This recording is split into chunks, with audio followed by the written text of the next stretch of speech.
दोस्तों वैसे तो भारत से कई लोग दुबई जाते हैं और दुबई में मजदूरी करने के लिए जाते हैं और वहां पर 2 साल 3 साल रहने के बाद फिर से घर चले आते हैं। लेकिन आज की कहानी एक ऐसे भारतीय मजदूर की है जो दुबई में ड्राइवरी की नौकरी करने के लिए जाता है और एक से एक के घर उसकी नौकरी लग जाती है। वहां पर नौकरी करते करते शेख की बीवी को वो पसंद कर लेता है और शेख की बीवी भी उसे पसंद कर लेती है और शेख की बीवी उस भारतीय मजदूर को पर नाइट 500 रुपए देती है खुश करने के लिए। और उसके बाद जब इस घटना को दुबई का शेख जानता है और उसे जब ये मालूम होता है तो उस भारतीय मजदूर के साथ कुछ ऐसा करता है कि हर भारतीय ड्राइवर जो है ऐसा करने के पहले एक बार जरूर सोचेंगे। और उस मजदूर की माँ आज भी अपने बेटे के घर लौटने का इंतजार कर रही है और अपनी बेटे की राह देख रही है, लेकिन वो बेटा फिर अपने घर कब लौटेगा ये किसी को मालूम नहीं। तो दोस्तों कहानी बहुत ही इंटरेस्टिंग है और भारत से जो भी दुबई जाते हैं ड्राइवरी करने के लिए उन लोगों को एक बार इस वीडियो को जरूर देख लेना चाहिए।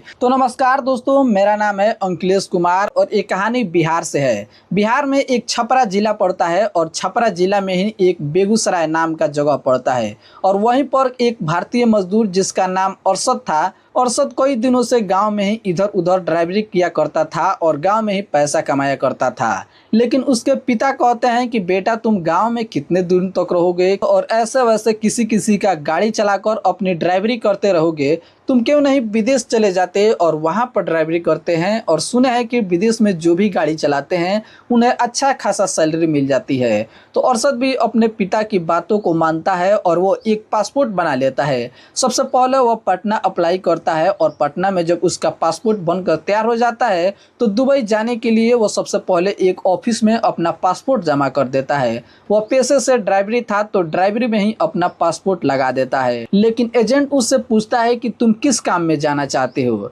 तो अरशद उसे बताता है देखो मैं बड़ा बड़ा गाड़ी नहीं चलाता हूँ, कोई घर का गाड़ी हो, मालिक का गाड़ी हो, कहीं इधर उधर जाना हो तो मैं उस गाड़ी को चला लेता हूँ। तो इसलिए मुझे छोटा ड्राइवर यानी 4 चक्का वाला गाड़ी का जो घर का गाड़ी होता है वो मैं चला लेता हूँ, तो उसमें मेरा पासपोर्ट लगा दो। तो एजेंट ऐसा ही करता है और पासपोर्ट उसका लग जाता है। एजेंट 3 महीने का टाइम लेता है और 3 महीने बाद अरशद का फाइनली वीजा आ जाता है। वीजा में उसे दुबई जाना था और दुबई की एक से एक का गाड़ी चलाना था।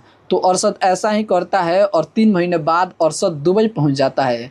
दुबई में उसका रिक्वायरमेंट था ड्राइवरी का, तो उसे एक से एक की घर नौकरी मिलती है जहां पर उसे ड्राइवरी करना था, साथ साथ घर की सफाई भी करना था और घर के बगल में जो एक गार्डन था गार्डन का भी देख रेख करना था। दुबई का शेख बहुत ही ज़्यादा धनिक था, उसके बहुत ही बड़े बड़े मकान थे, लेकिन यह शेख 4 शादियां कर रखा था जिनमें से 2 बीवियों का देख रेख अरशद को ही करना था। 3 नंबर वाली बीबी और 4 नंबर वाली बीबी, इन दोनों को कमरों की सफाई अरशद को ही करना था और साथ में उनके बगल का जो गार्डन था उनका भी सफाई अरशद को ही करना था। तो अरशद इन 2 बीवियों की कमरों की सफाई करता है, गार्डन की सफाई करता है और साथ में इन दोनों को जो कहीं भी आने जाने का काम होता है अरशद उस गाड़ी पर बैठाकर अपने ड्राइवरी करते हुए इन दोनों को शॉपिंग कराने के लिए ले जाया था। दुबई का शेख बहुत शॉपिंग कराने के लिए ले जाता था। इस तरह अरशद को यहाँ पर 3 मंथ काम करते करते हो गया है और अरशद धीरे धीरे यहाँ पर अरबी भी सीख लेता है। थोड़ा थोड़ा उसे अरबी आता है और उसकी 3 नंबर बीबी और 4 नंबर बीबी दोनों की अरशद देखभाल करता है। 3 नंबर बीबी का नाम होता है जुलिया मरहीम। जुलिया मरहीम जो कि कई दिनों से उदास बैठी थी। अरशद उसके पास जाता है और उसे पूछने लगता है कि मैम आखिर आपको क्या हुआ है, आप कई दिनों से देख रहे हैं कि उदास बैठी हुई है। तो जुलिया मरहीम उसे सबसे पहले डांट देती है और कहती है तुम्हें ड्राइवरी करना है, ड्राइवरी का काम है, तुम अपना काम करो, तुम मुझसे पूछने वाले कौन होते हो। तो अरशद बहुत ज़्यादा घबरा जाता है क्योंकि वो सोचने लगता है कि आखिर मैंने दुबई की इस शेख की बीवी से आज बात कर ली, उससे कुछ सवाल कर ली, शेख आएगा तो कुछ बोलेगा तो नहीं। इसी में वो पूरे दिन डरा हुआ रहता है, लेकिन उसे कुछ नहीं होता है क्योंकि वो शेख की बीवी थी, शेख को कुछ बताई ही नहीं थी। और 4 नंबर वाली बीवी जो कि बहुत ज़्यादा खुश रहती थी तो अरशद उससे ज़्यादा कुछ बोलता नहीं था। अरशद अपने काम में ही जुड़ा रहता था और इस तरह उसे यहाँ पर काम करते करते लगभग 6 मंथ हो जाते हैं। लेकिन एक दिन वही जुलिया मरहीम जो कि कुछ दिन पहले अरशद को डांटी हुई थी अरशद को अपने पास बुलाती है, उसे एक जगह पर शॉपिंग कराने को बोलती है। अरशद गाड़ी निकालता है और जुलिया मरहीम उस पर बैठ जाती है। अरशद को चुपचाप चलना था किसी से बातें नहीं करना था और रास्ते में चलते चलते मैम से भी बातें नहीं करना था। लेकिन जूलिया मरीम उससे पूछने लगती है कि अरशद तुम कई दिनों से अपने घर से बाहर हो। तो अरशद कहता है कि मैं पिछले 6 मंथ से अपने घर से बाहर हूँ। तो जूलिया मरीम उससे बातें करना स्टार्ट कर देती है और वो अपने घर जब पहुँचती है तो अरशद को अपने रूम में बुलाती है। वो उससे पूछने लगती है कि तुम जानते हो मेरा उदासी का कारण क्या है। तो अरशद उससे पूछता है, जी मैम बताइए कि आपका उदासी का कारण क्या है। तो शेख की बीवी उससे बताती है कि देखो मैं शेख की 3 नंबर की बीवी हूँ। शेख ने 4-4 शादियाँ कर रखा है और वो हर बीवी को 1-1 हफ्ते देता है। मेरे पास वो जब भी आता है तो उसका 1 हफ्ता ही मेरे पास रहता है। वो मुझे अच्छा से खुश नहीं कर पाता और वो फिर चला जाता है। इसलिए मैं हमेशा उदास रहती हूँ कि आखिर इस शेख ने 4-4 शादियाँ क्यों कर रखी है। क्या तुम मुझे खुश कर सकते हो। तो यहाँ पर अरशद बहुत ज़्यादा घबरा जाता है। वह उससे कुछ बोलता ही नहीं और उस रूम से निकल कर अपने रूम में चला आता है। वह पूरी रात सोचता रहता है कि आखिर उसकी बीवी ने आज क्या कह दिया, मेरे साथ अब क्या होगा। और पूरा दिन अरशद यही सोचता रहता है। लेकिन अगले दिन फिर शेख की बीवी उसे बुलाती है और उसे एक छोटी सी लालच देती है।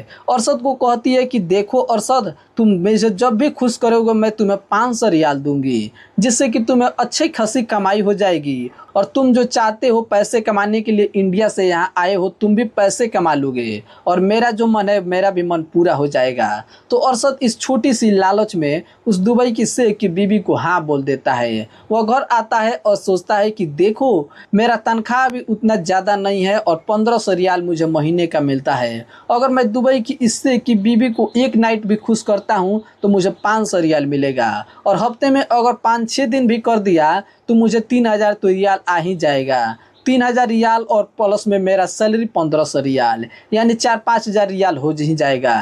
अरशद इस डील को मान लेता है और दुबई की इस शेख की बीवी को खुश करने लगता है। पिछले कई दिनों से दुबई की इस शेख की बीवी, जो कि हमेशा उदास रहती थी, उदास बैठी रहती थी और कुछ ज़्यादा नहीं बोलती थी, वह कई दिनों से अब बिल्कुल अच्छा तरह से रहने लगती है। वह चंचल हो गई है। वह घर में इधर उधर घूमती है और हमेशा खुश रहती है। अब दुबई की शेख की इस 3 नंबर वाली बीवी की खुशी देखकर उसकी 4 नंबर वाली जो बीवी होती है वो सोच में पड़ जाती है कि पहले ये हमेशा उदास रहती थी, इधर उधर घूमती भी नहीं थी और दिन भर एक कमरे में बैठी रहती थी। इसके खुशी का आखिर राज क्या है। इसी राज को जानने के लिए 4 नंबर वाली बीवी 3 नंबर वाले पर ध्यान देने लगती है कि आखिर इसका राज हम भी जाने। और एक दिन 4 नंबर वाली बीवी देखती है कि अरशद पप्पू 3 नंबर वाली बीवी के कमरे में जा रहा है और वो पूरा टाइम बाहर ही खड़े होकर अरशद पप्पू का अंदर से निकलने का इंतजार करती है। वो उसके दरवाजे के पास आती है तो सुनती है कि इन दोनों के बीच बातें हो रही है।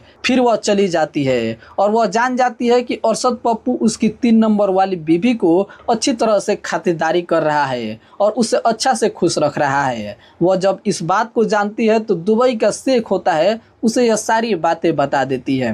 शेख को तो सबसे पहले इस पर यकीन नहीं होता क्योंकि वह जानता था कि अरशद ऐसा नहीं कर सकता, लेकिन वह भी इसे देखना चाहता था। इसीलिए वो अपने 3 नंबर वाली बीवी के कमरे में आता है, देखने लगता है कि आखिर इसके साथ क्या हो रहा है। अरशद पप्पू एक दिन आता है और उस दरवाजे को खोलकर उसके बीवी के पास चला जाता है। शेख अंदर ही बैठकर यह सब देख रहा था। वो अपने बीवी और अरशद पप्पू को पकड़ लेता है, दोनों को पकड़कर एक जगह पर रख देता है और उसके बाद पुलिस को कॉल करके बुलाता है। तो पुलिस दुबई का शेख की बीवी और अरशद दोनों को उठा ले जाती है और दुबई का कानून इन दोनों को फांसी की सजा सुनाती है। अरशद पप्पू को भी फांसी होता है और शेख की बीवी को भी फांसी होता है। तो जो भी दुबई में ड्राइवरी करने के लिए जाते हैं उन लोगों से मेरा ये कहना है और कई लोग कहते भी हैं कि वो लोग जब भी दुबई जाएं तो ऐसी गलती कभी ना करे जिससे कि वो खुद फंस सके और अपने परिवार को भी संकट में डाल दे।